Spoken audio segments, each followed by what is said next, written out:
Thank you. Oh, awesome. Good morning, everyone. Thank you for joining us today.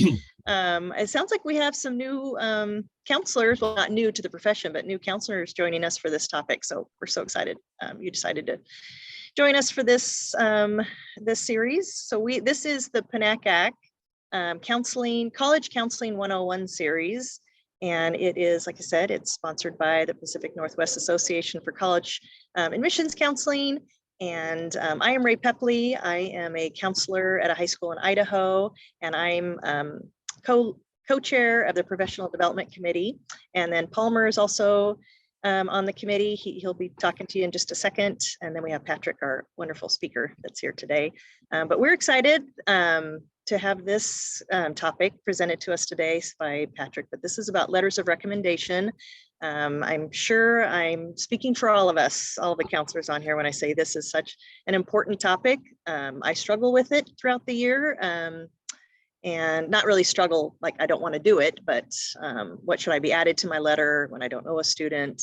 Like, what are the important things to put in the letter of recommendation? So I've been looking forward to this sixth topic that we're talking about today. Let's see, some housekeeping items. The chat is disabled, but the Q&A isn't. So if you have any questions, Palmer and I will address those questions at the end of the webinar. And let's see, I think that might be it. Was there anything else I missed, Palmer?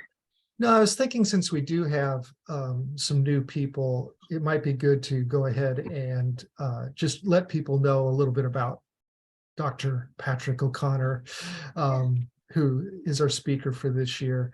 So for those of you who aren't already familiar with Pat, he's I think, Patrick, you can just close your ears right now, but probably both, one of the most respected and beloved counselors in the country, but also a very, very strong advocate for our profession. He's a former president of the Michigan Association for College Admission Counseling, as well as the National Association for College Admission Counseling. I wrote this down so I'd remember it, Patrick. He is the 2022 recipient of the Joyce E. Smith Excellence in Education Award from NACAC, and has written a couple of books about school counseling. And so I just want you to have some idea who's talking with you. We only have 2 more sessions after this left in our series for the year. For March, the topic is dueling credits, the pros and cons of dual credit and advanced placement. So that's next month. But for now, I think, yeah, we can just turn it over to Patrick. Oh, you know what I forgot? I'm so sorry, What? Patrick. No. This is being recorded, as you all noticed, and it will be available approximately a week after this presentation ends today. So there is a slight delay before it hits your inbox in your email. So just wanted to make sure everybody knows that. Thank you. All right, great. Good morning, everyone. Thanks, Palmer. Thanks, Ray. Thanks again for the chance to do this. And a long work that can always be a thing that I have to deal with. I have to remember who was president during when I started, and it's Ronald Reagan. So that's and then when kids say, "Who's that?" I kind of lose my sense of timing. So, but welcome all. A great topic today. Really looking forward to chatting with you about this. And again, my thanks to the PNACAC for the invitation to speak with you today. I hope that as we go through this, you will feel free to ask questions and add comments. When we do letters of recommendation, I find that this is the place where everybody really is an expert already. It's just that we're providing each other with some tips that perhaps others of us haven't thought about. So I'm hoping that we can sort of get to a mutual sharing kind of thing. But to get started, let me just pull up my, there we are. We'll just share a little screen here and get you going with our PowerPoint here. So here we go. Yeah, okay. So letters of recommendation for teachers and counselors. There's my email address in case you have any questions about the presentation after it's through. Feel free to reach out to me a little bit later. So first of all, big shout out, happy National School Counseling Week to all my school counseling colleagues. I was a school counselor and I'm still a certified school counselor here in the state of Michigan. And you know, for most school counselors, college advising is only a very modest part of what we do. I feel it's an important part, but this is the week where everybody recognizes everything you do, which is immense, and the hours you put in, which are way more than contractual hours. So thank you for all you're doing for the students and for their families, but also thank you for the integrity with which you do it. That is the single biggest thing you can do to promote the well-being of the profession, is to do your job well. And the fact that we have a week to honor that is pretty terrific, I think. So enjoy the week, and I hope your principal treats you well and at least buys you lunch. So we'll see what happens there. So, right. So before we get into sort of the nuts and bolts of letters and what's the difference and all of that, I think it's important for us to remember, you know, why colleges ask for this stuff. First of all, it is important to remember that if a college didn't want the information they're asking for, they wouldn't ask for it. They wouldn't use it.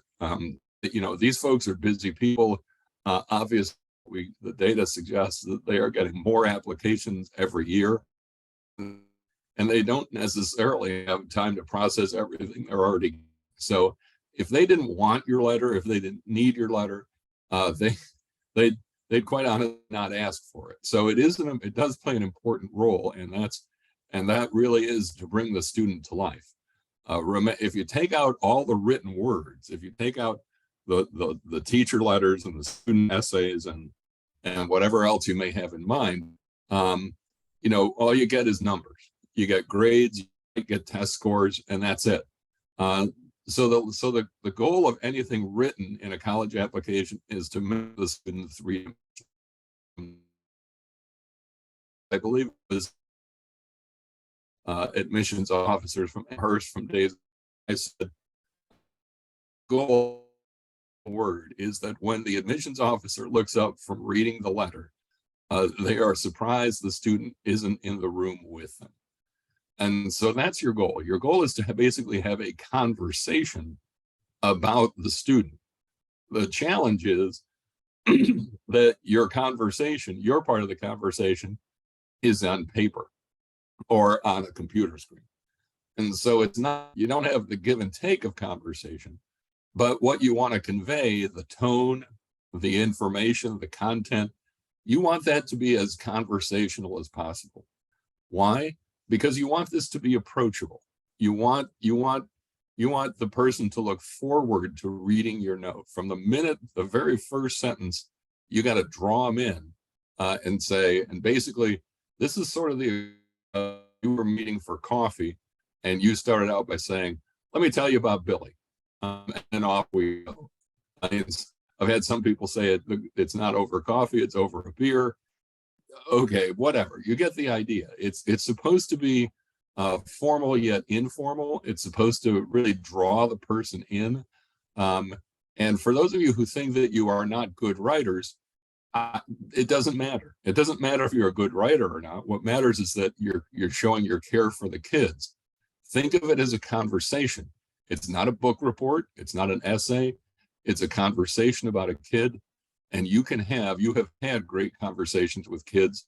This is just another way to express that. And by the way, I know some teachers who actually record, and counselors who actually record out loud what they say and then use that as the basis for their letter, because the conversational approach means so much to them. So give that some thought as well.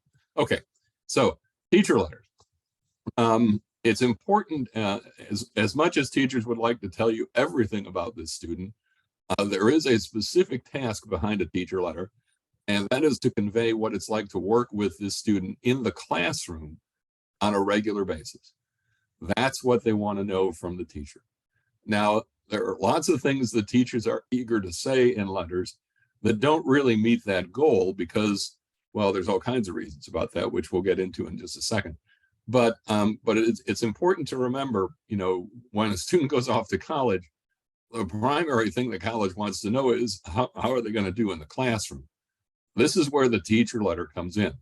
You want the teacher to convey what is it like to have to interact with this person as a student in a learning experience? That's what we're really after here, right? So is this really hard to do? Believe it or not, sometimes the answer is yes. So one of the things you have to give some thought to as you talk about with your students who they pick for their writers, the student may think, well, okay, I'm going to pick this teacher because he's also my coach, or he's sponsor of the chess club that I'm in, or something else. That can be helpful, but on the other hand, if the coach, even if they have this role and they don't know the student particularly well, that's not going to make for a very good letter.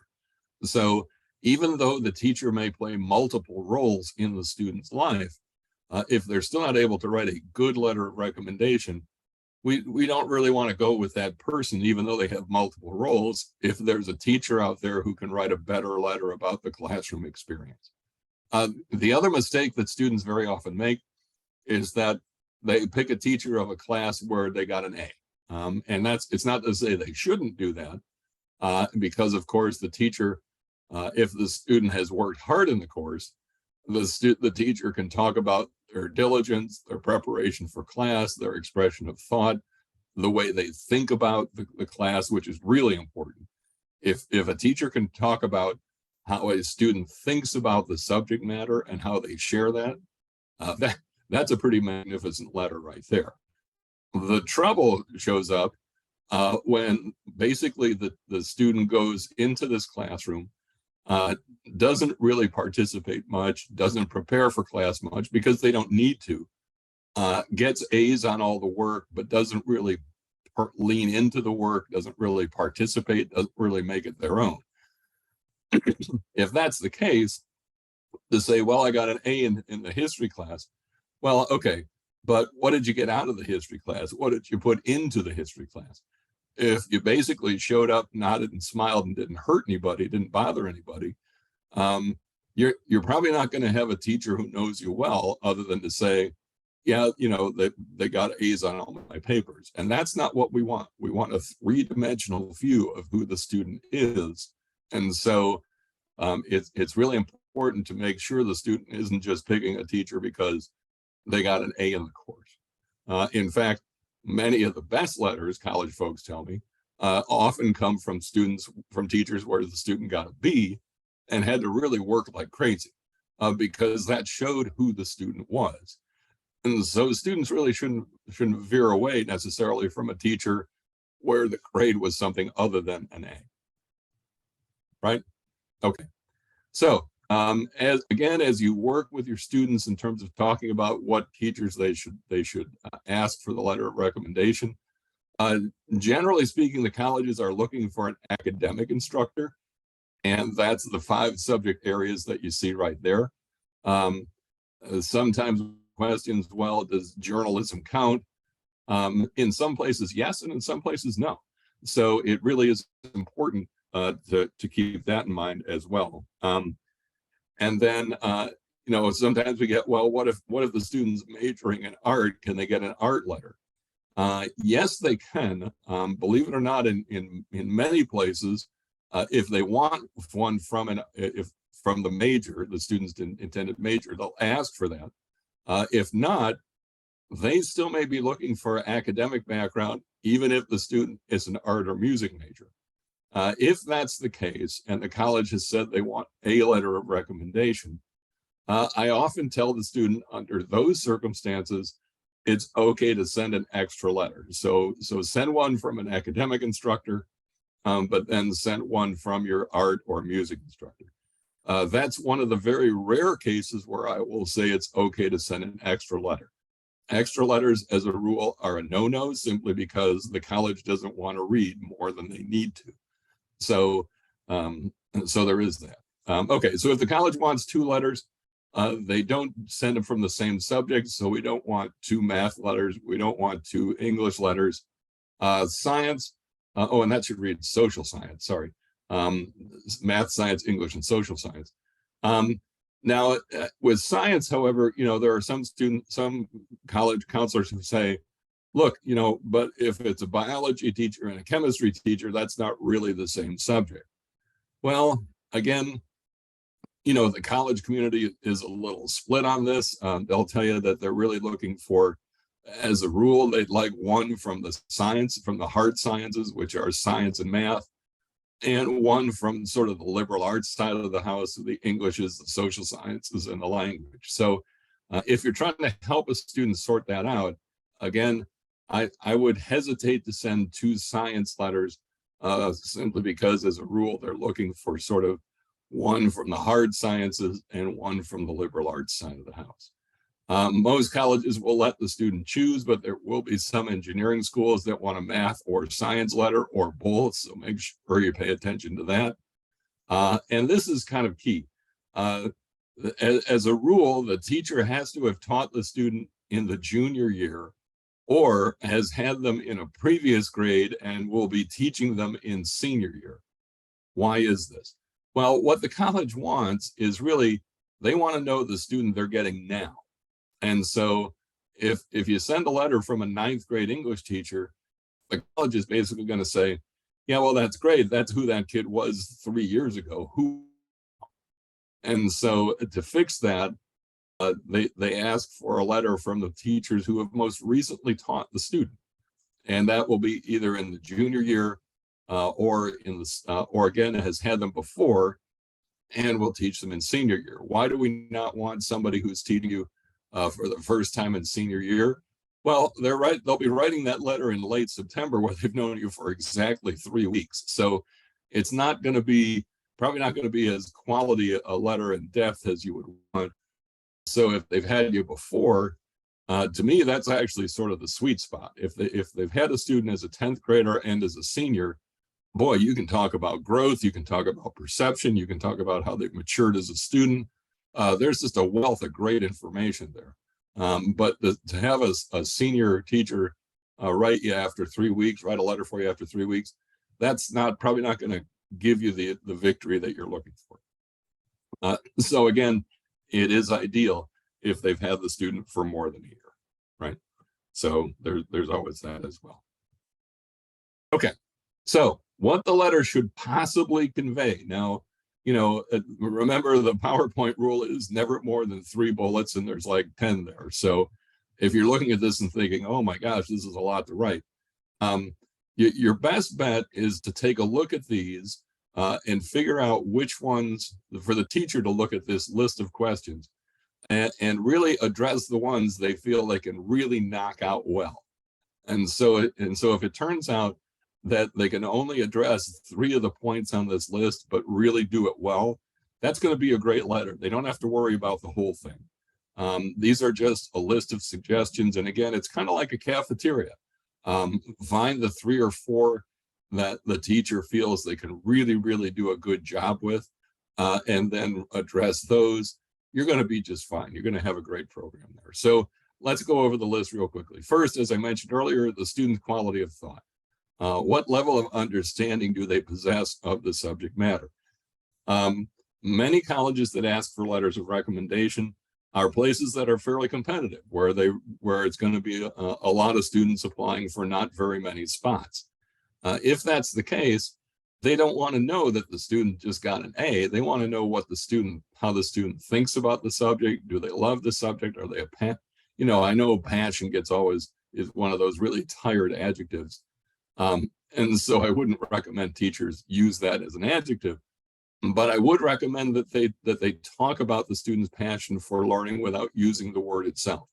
If you have a student who really goes the extra mile with the material, that it's clear they're thinking about it outside the classroom, and that they're doing something with it outside the classroom, that's the kind of stuff the colleges want to hear from the teacher. Students' level of participation. Do they engage in class discussion and activities? Do they initiate in the classroom, or do they wait to participate? Now, this is a little touchy because, there are some students who are sort of born leaders when it comes to classroom discussions. And then there are those really bright kids who sort of lay back at the beginning and then throw in some really thoughtful stuff once the conversation gets going. We don't want to punish those kids for being who they are. And so the fact that these really thoughtful kids make thoughtful comments later in the participation or later in the discussion is a wonderful thing. It's not something they need to be punished for. So the fact that they're not first is more than okay, as long as the teacher says, yeah, in class participation, this student offers insights nobody else does. And that's, excuse me, that's a pretty powerful statement right there. And so, and so again, not everybody needs to be the one that's raising their hand going, oh, pick me, as long as they're participating and it's quality stuff once they get to it. Do they go the extra mile in class? If so, how? Did they show independent learning? Sometimes students will bring in examples from their news feed and say, is this what you were talking about in class yesterday? This is especially true in courses like history classes where they say, well, gee, we were just talking about the rights of the accused, and here's this court case today that's going on over those same very issues. Is that what we were talking about? To sort of, again, showing that the student is thinking about and engages in concepts of the class outside the classroom as well as in, is a great thing for the teacher to discuss. And again, do they ever meet with the instructor outside of class? If so, why? This can be, again, you want to treat this one on a case-by-case basis. There may be some students who are meeting with the teacher outside of class because they really want to make sure they completely understand what was taught in class.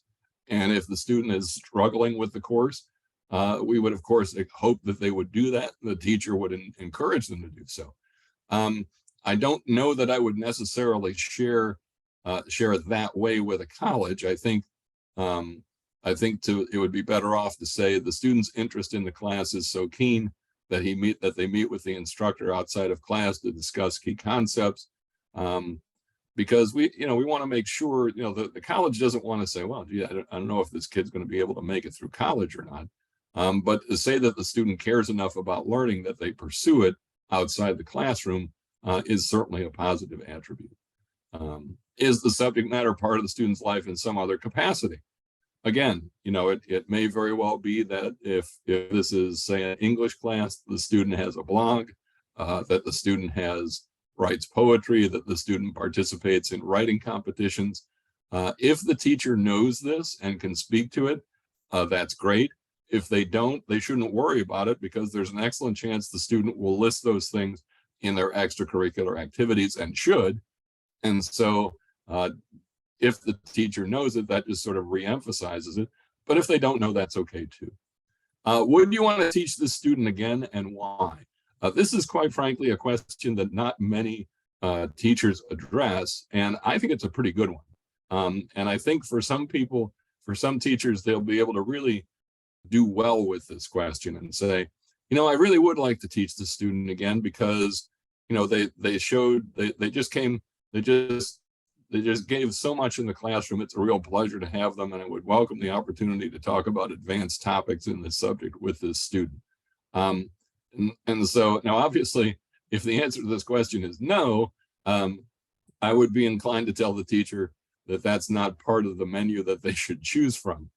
So I would be careful with that question. Sometimes I will have teachers who say, well, okay, this student did pretty well, but they were sick for 3 weeks, and that kind of affected their grade. I'm a little more inclined to have those issues being handled in the counselor letter than in the teacher letter. But again, the teacher can certainly address that if there's some upside to it. If the teacher is able to say, the student kept up with the work and really came, and was their usual great self once they were back, that would be okay. But to simply say, well, they had a tough time for 3 weeks because of this family issue, that kind of leaves the college hanging. At this point, they're not sure if the student recovered. Did the student do their best work after that? They don't get the end of the story. And so that's where I think the counselor can address the issue more completely. So again, these are just some sort of starting points, and would encourage you to give some thought to these. But I think if you give the teacher this menu of options, and they're able to really find 3 that they can hang their hat on, I think you're going to get a pretty good teacher letter. Okay, so now let's talk a little bit about how the letter should be written. And this gets a little tricky, especially if you're a new counselor. One of the biggest challenges I've experienced in my life, I have worked, I think, in 8 separate high schools. And the hard part always is to teachers about letters of recommendation, because they look at you as the new guy. You know, if you're offering them wise counsel about letters and they're like, well, I've been writing letters for 25 years, who are you to tell me how to do it? That can be a pretty tough task. There's a way to get around that, which I'll talk about in just a second. But you will, on the other hand, maybe get some new teachers or get some teachers who will come in and say, well, you know, the student has asked me to write a letter of recommendation. I'm not quite sure how I should approach it with this particular student because I don't know that I know them as well as I do other students. What do you suggest? This is where you hit them with really sort of these 5 key ideas, and there's a 6th one that's optional that we'll talk about again in just. So the first rule is avoid including information that's somewhere else in the application. Folks, this is huge.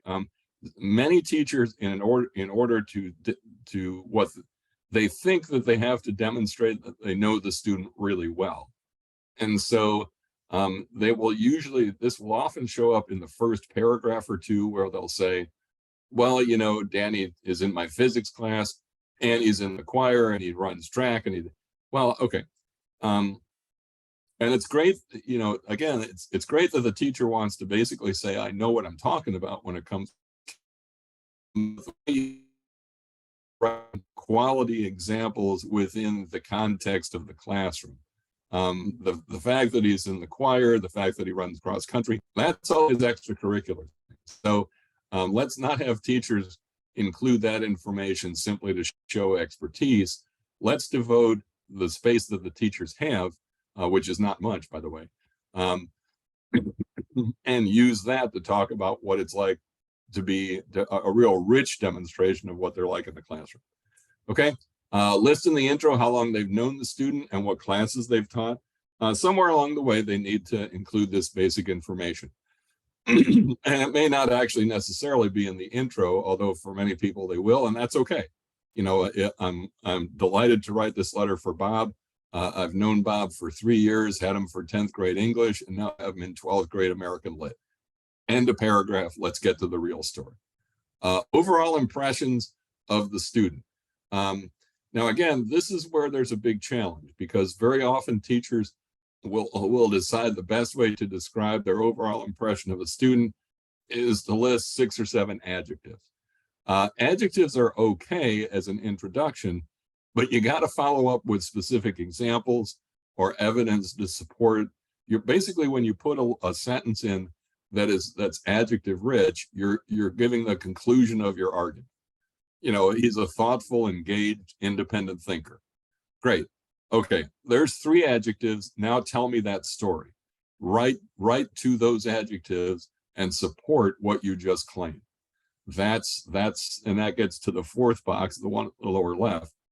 Tell stories of success. How did the student demonstrate these qualities in class discussions, in projects, in homework? And this then fulfills or supports the claims that you're making in the introductory sentence. If appropriate, use comparative descriptors. Again, you want to be careful. You want to make sure teachers are doing this carefully. You know, I have some teachers who say, you know, I always teach my students about the substitution rule in calculus. Not many, and I feel like I have to because they'll have it in college. Not many students understood that point, but not only did Billy do it, he applied it on 2 of his homework assignments. I haven't seen a student take that approach to solve problems in years. And then, of course, the big one that's most helpful is where they talk about the student either in discussion or in a paper or in a project, providing information that offers new insights into the subject matter for the teacher. If the teacher hasn't really thought of something in a particular way that the student has, that's news, especially if you're talking about a veteran teacher. And so if they're willing to share that with the college, that's a pretty powerful statement, you know, to be able to say, you know, Susie gave me an approach to the Scarlet Letter that I hadn't really thought about before as it relates to modern America. And here, and they don't necessarily have to go into the whole point, but, you know, a sentence or so about what Susie was saying is probably, you know, more than enough. Right. So again, you start out, you say, you know, here's how long I've known the student, here's what I think, and then here's what it's like to teach them, because these are examples from the classroom of how I've interacted with them. Okay. Some teachers will be tempted in the introduction to write a longer paragraph talking about themselves. This is a big no-no. You do not want to spend the first 3 sentences having the teacher talk about them. The letter is about the student. And so let's cut to the chase and write about the student. Teachers say, well, okay, but I want to give the college folks some context. You know, I think this kid is good. I don't think they're the best student I've ever worked with, but I've been teaching for 42 years, and I think the college needs to know that. Well, first of all, excuse me. First of all, some colleges actually ask that question with the form the teacher has to complete. And second, if they don't, it's okay in your signature line to say, you know, sincerely, Bill Smith, physics instructor, and teacher for 42 years. That says everything they need to know about the context of the teacher, and it does not get in the way of telling about the student. And that's really sort of what's key there, right? So there we are. Okay. So what do we avoid? Again, we've discussed a little bit of this, I guess. Talk about the student, not the teacher. Avoid rehashing the student's record. It's great they know what the student does outside of class, but it probably doesn't address the central question. Again, avoid excessive adjectives that have no follow-up example. Don't talk about the student's siblings. Again, big no-no. You know, I had the privilege of having Jose's brother and sister, and let me tell you, Jose's a lot smarter than they were. That really doesn't do much for the letter. It doesn't do much for Jose. And you know, you're better off to say, you know, to speak about students overall, not about siblings in particular. Keep the letter to a page. This is the one that often surprises counselors and teachers both. But again, with colleges receiving as much information as they have, they really mean it when they say they want the letter kept to a page. Now, I happened to work at one school where that was basically impossible because this school, bless their hearts, basically everybody on the letterhead, and you had to write your letters of recommendation letterhead.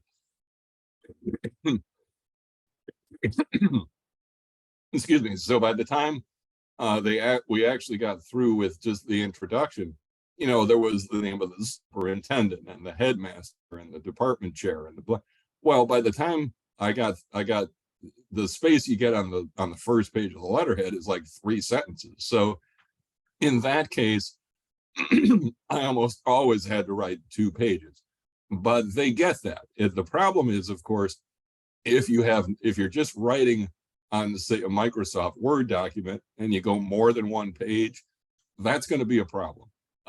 Keep the letter to a page. As one college person told me, it said, you need to keep your letter to a page. If you have something interesting on page 2, you need to make sure it's on page 1. And then finally, avoid psychological analysis. There are some teachers who will, again, bless their hearts, they mean well, and say, well, you know, they've had a tough time in high school, but I think a fresh start will be great. Again, is better conveyed by a counselor rather than a teacher. And so I would encourage the to share that with the counselor so the counselor could fold that into their letter. I think what we really want to do is discuss, have the teacher discuss the experience with the student rather than make predictions about how the student will do later in life. Okay, I'll give you just a second to take a look at these.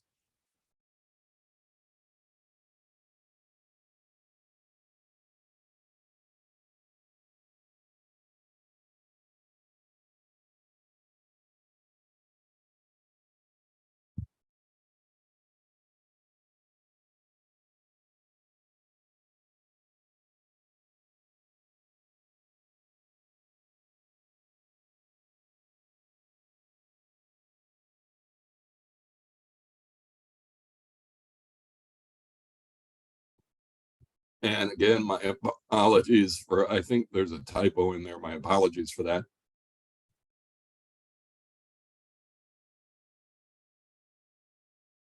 Okay. Again, what we're trying to do here with these sample bullet points, the first one would likely come at the beginning of the letter and say, and talk about how Susie embraces the concepts and what she does with them. And so there's an example of that right away. So we're not just leaving the adjectives hanging, right? And she displayed a strong ability in the sciences. Here's how, right?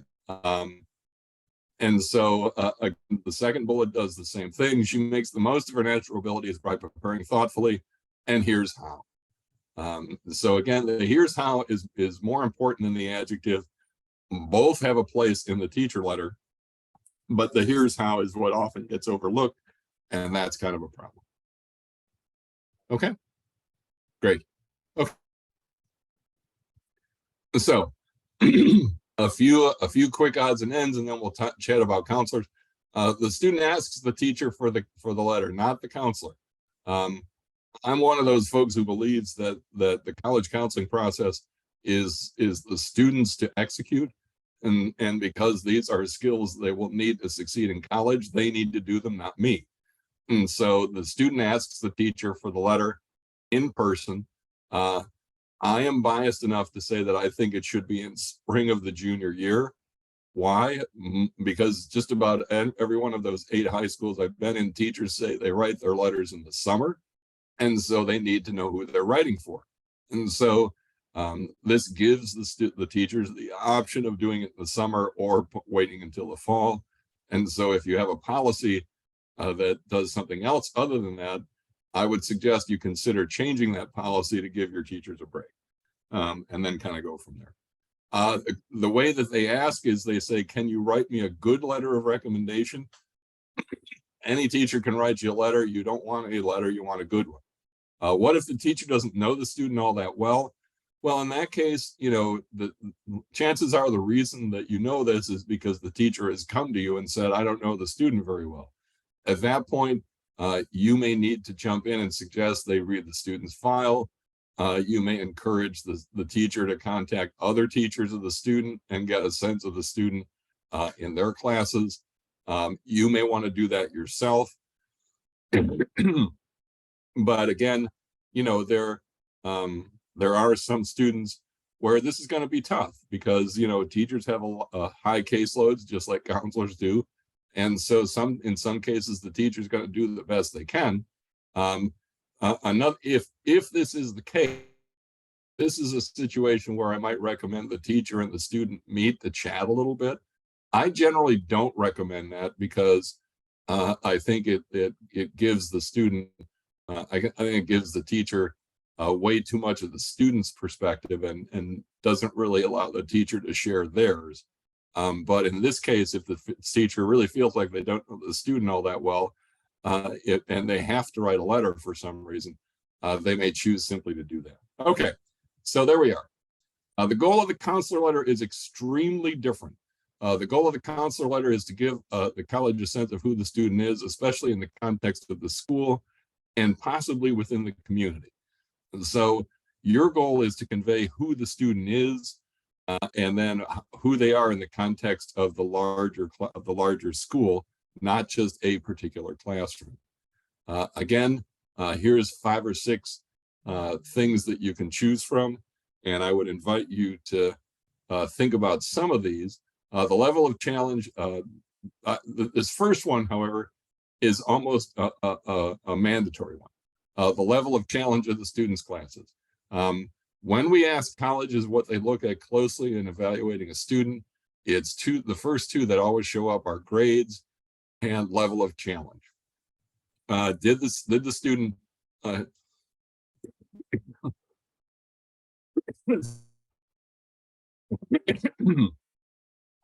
did the student challenge themselves by taking the most demanding courses they could do well in? Now, again, that doesn't mean that they take every AP. It means they take every course where they challenge themselves and expected a lot from themselves. It may be important to bring that out in your letter, that the student did do that, and though that first one is really more of a requirement than an option. Okay, second. Overall impression of the student, either those of the counselor or those of the teachers or both. Once again, these can start as adjectives, but should get the specifics, either examples or stories as soon as possible. I was fortunate in many of my high schools that teachers actually had to write narrative reports of students. And so for me, this task was pretty easy. I would simply read their grades, their grade reports, which included the narratives, and pick a couple of examples and write on those. If you're not able to do that, excuse me. If you're not able to do that, you may be able to do this simply by talking to a couple of teachers who aren't writing letters for the student and fulfill this as well. Again, you don't want to give a rehash of the extracurricular activities. It's enough to say they've been actively engaged. I would, however, include the ones that mean the most to the student, or especially the ones that are recognitions that are unique.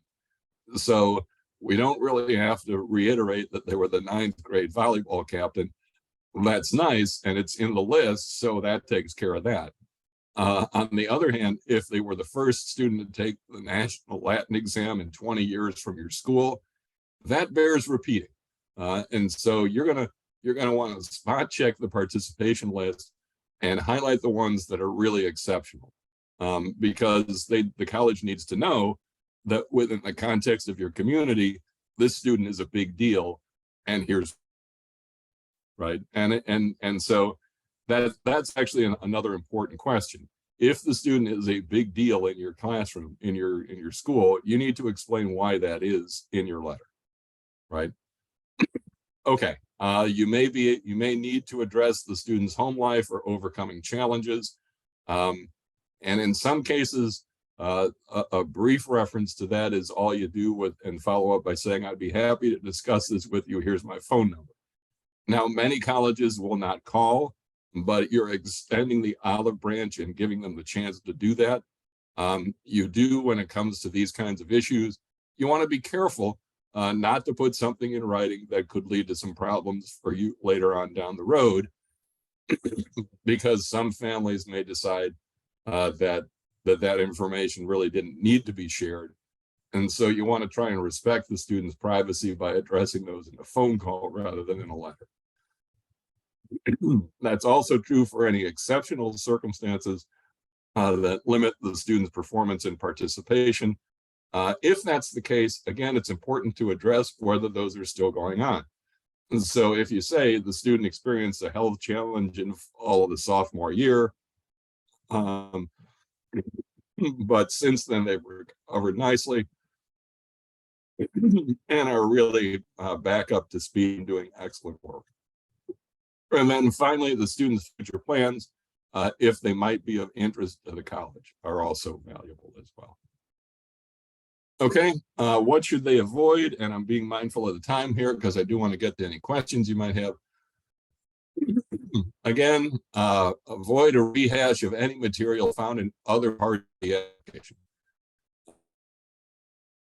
Reiterate the whole activity list. It's not the place to list all of their classes.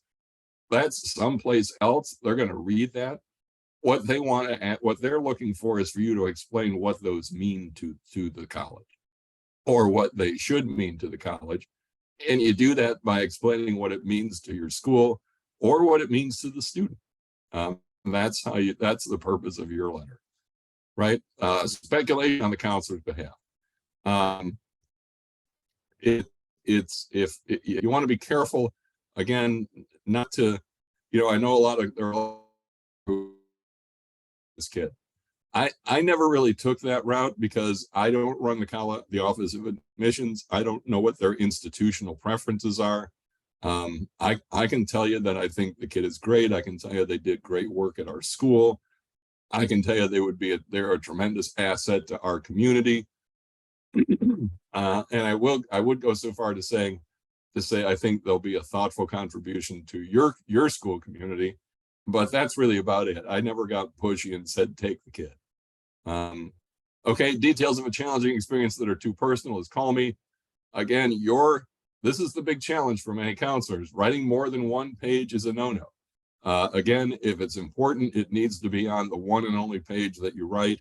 And so do the best you can to try and do that. Again, recommendations on admission, I highly recommend them. It's great. Admit the student is not. They're in charge of admissions. Let them do their job. Okay, and again, take a second to look at some counselor letter examples.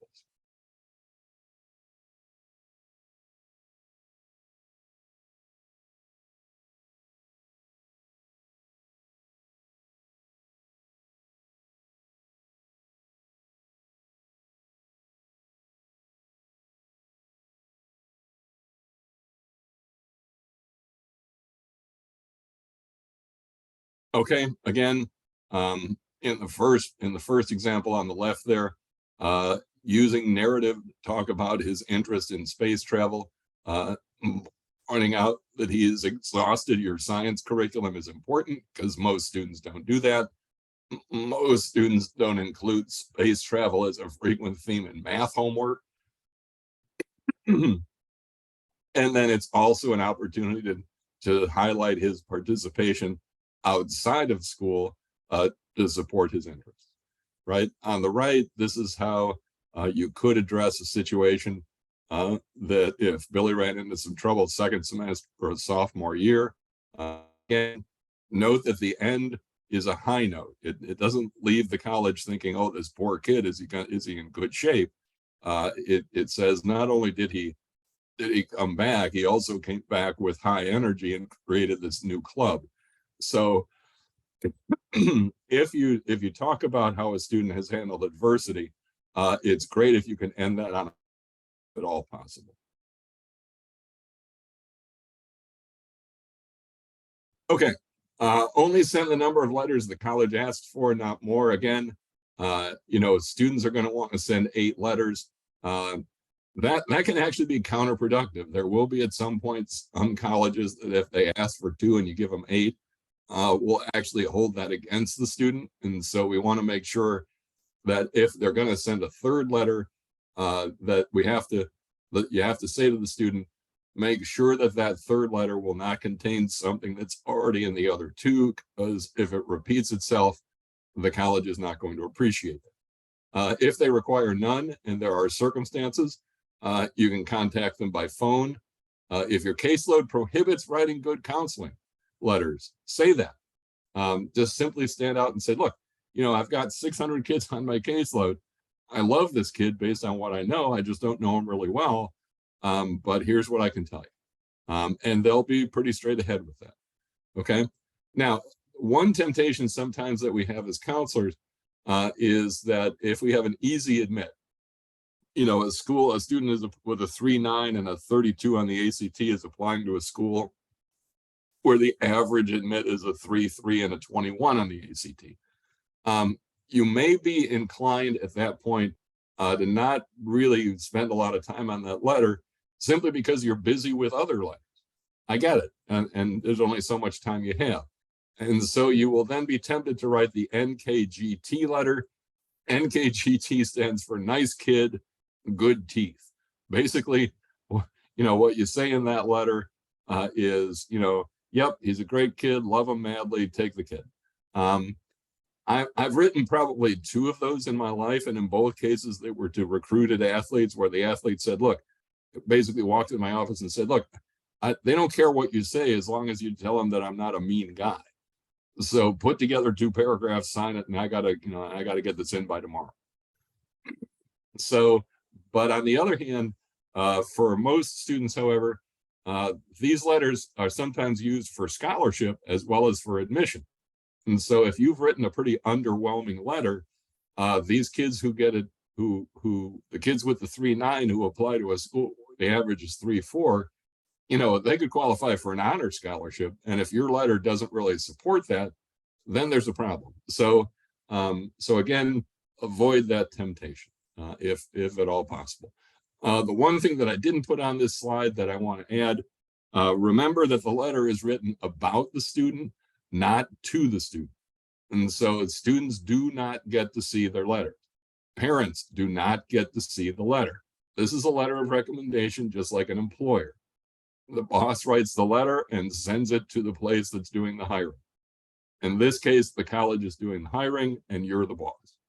Again, the letter is written about the student.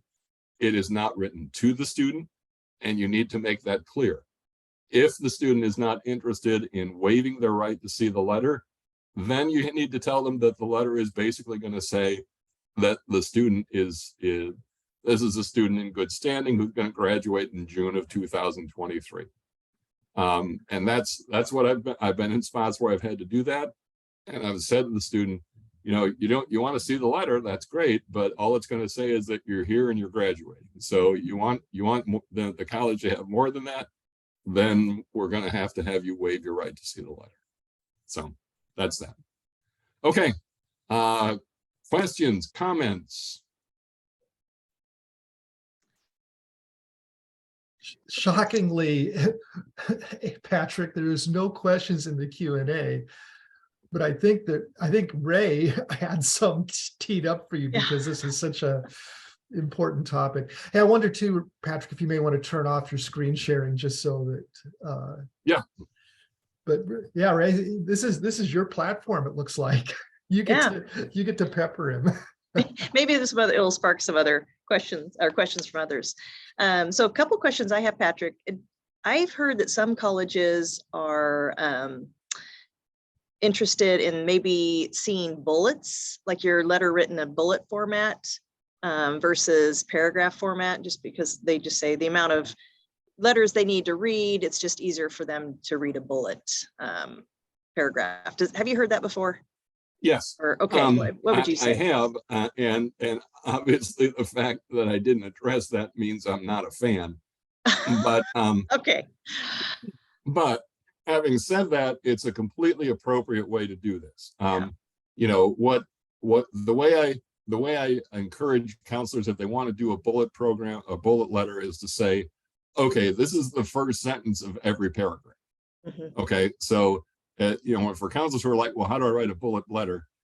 Basically, just start with the top and say, great student, known him for 3 years, taken most demanding classes, especially in science and math, has shown leadership skills in these areas, and then just keep on going. So basically, a bullet letter is a letter without the descriptors, and it really doesn't take very long to write at all. So if the college wants that, give it to them. If you have the time, I would encourage a little bit more narrative. Right. Okay, great. I think some of us have done this for a while.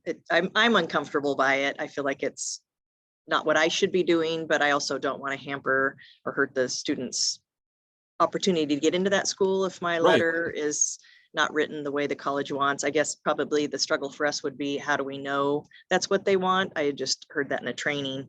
I think with some highly selective schools, maybe. Yeah, Ray, and you raise a good point. And my answer is, it's my perspective with the colleges has always been, you tell me what you want and I'll give it to you. You're going to leave it up to me and I'm going to guess. I'm going to guess. And that's the way that goes. You know, you had a chance to tell me what you wanted for lunch and now I'm serving you something else. Oh, well. That's great. I think we have a question, but I'm going to ask my other one really quick, because Sure. I know we have some new counselors. I'm new to the profession in college counseling that have joined this webinar series. Many actually that have joined the webinar series are brand new to the profession. But one thing that I've struggled with, that maybe this is something they're struggling with, is not knowing their students very well, especially if you have a really large senior class. Like in my district, our senior class could be anywhere from 400 to 600 students. And so knowing them well is very tough. So would you recommend, so like what I was thinking, and I've done this in the past, is reaching out to the teachers to say, can you give me some information on the student about how are they interacting with their peers in class? Are they like maybe that more that interpersonal relationship that maybe the teacher wouldn't address? Maybe the teachers are addressing that, but I struggle with what can I even write about that's not regurgitating a like a resume. Because I will see them personally in my office, but I don't know if a college wants to say, this is how this person interacted with me just one-on-one. I don't know if that's helpful. Yeah, Ray, you raise a good point. One way to get through that is actually through the written word rather than the spoken word. And so there are many high schools with large caseloads who will have a questionnaire that they give juniors in February of the junior year that basically is designed to say, you know, what are your tentative college plans? And so that's very helpful. First of all, if you do meet with your students, you're not starting from ground zero. But second, you can easily add 2 or 3 questions to that at the end that basically say, what is it about you that you think that you'd like the colleges to know that the counselor can discuss with them? Perfect. And again, if you do that in writing, you know, you're giving the student the opportunity. And sometimes, you know, at my last school, not only did we give that opportunity to the students, we gave it to the parents as well. And basically it was a 1-page questionnaire. And so of course we would get the periodic parent who would send us baby pictures, right? But most of them really honored the system and said, here's what I think makes my kid special. Or the student would say, you know, here's what's going on in my world. And so for students who are unhappy about that, if you give them the option and they don't take advantage of it again, you know, you've done everything you reasonably can given the size of your caseload. Great. Thank you for that. And Patrick, there's a question/comment here that I think probably is a little bit a cry for help, perhaps. I'm not sure, but just what are your thoughts on the idea of the responsibility of counselors writing letters in general? It feels a bit of an unfair expectations for counselors to complete letters of any meaning with caseloads being where they are in most places. Beyond sympathizing, what do you want to say in response to that? Well, Palmer, I completely agree. You know, I think everybody got the blog that I wrote about National School Counseling Week. You know, Michigan has traditionally had the second highest ratio in the country. At one point, we were at 715 to 1. So I know what it's like to work with more kids than you actually know pretty well. Let me make a couple of points here. First, my main suggestion would be if your school goes to a point where you are the 12th grade counselor, you need to stop doing that.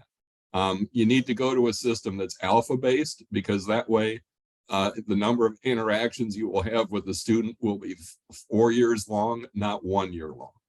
So, you know, one way of making that big caseload shorter is to expand the amount of time you're actually working with the students. So I think that makes it more manageable. Second, I think, again, going with the written word, having them fill out some forms and submitting those really helps to give you a heads up and an advantage that other counselors do not, because you really get a chance to understand the student. Third, you know, if this is a concern, I would suggest you go to your principal and say, look, you know, you want to look like the smart guy, you want to look like the hero because all these kids are getting into college. Here's how you can help me help you, and have a conversation about, how many things is the counselor doing that has nothing to do with counseling? You know, what can we do as a group to help me overcome this problem? It takes a certain amount of humility for a counselor to say, I can't do 400 kids, but if a principal doesn't understand that, they need to go work at Kinko's, because I mean, if you know, most principals really don't understand what counselors do, but if they don't understand that 400 kids is about 150 too many, that they really need to go into something else for a living. So, you know, as counselors, we have to set the example. If you need help in your work, ask for it. What we would say to a student who would say, I'm drowning, you would say, ask for help. That's what we need to model as counselors as well. We're coming up on the top of the hour.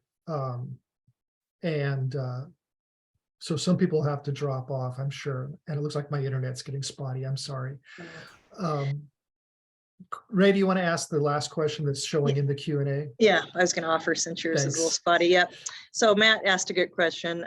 When does a student's cultural context, where they came from, racial, ethnic identity, generational income status, and the challenges they have overcome related to these areas come into the conversation in a letter of recommendation? Yeah, that's great. That would be a counselor letter, not a teacher letter. Unless the teacher has some direct exposure and insight into that, that's really sort of a counseling issue rather than a teacher issue, and that's perfectly fair game. It's very fair to say, you know, this student came to the United States in the 6th grade from a culture and an institution where there was significant pressure to be admitted to college. Here's how they've adjusted. Here's what that's more than fair game.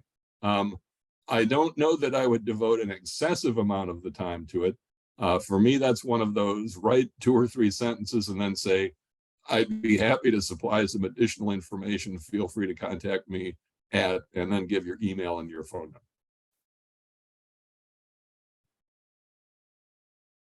Sorry, gotta unmute myself. Thank you so much. That's actually all of our questions. We appreciate everyone joining us today. I think we had a question also that I'll probably talk to you about later, Patrick, because someone wanted to know if you could share the survey that I think you had done with your juniors. Oh, geez. Oh, dear. Okay. Or I'm sure we can find something similar too. Yeah. Well, I don't know that I have one, but I'm sure we can probably find one. We can probably find one. Yeah, we'll find one. And yeah, that's a great question. Awesome. Great. So yeah, but thank you so much. Appreciate your time, Patrick, and your expertise. Yeah, thanks. Great. Thanks, everybody. Enjoy the day. We'll see you all in a month. Okay, see you in a month. Thank you.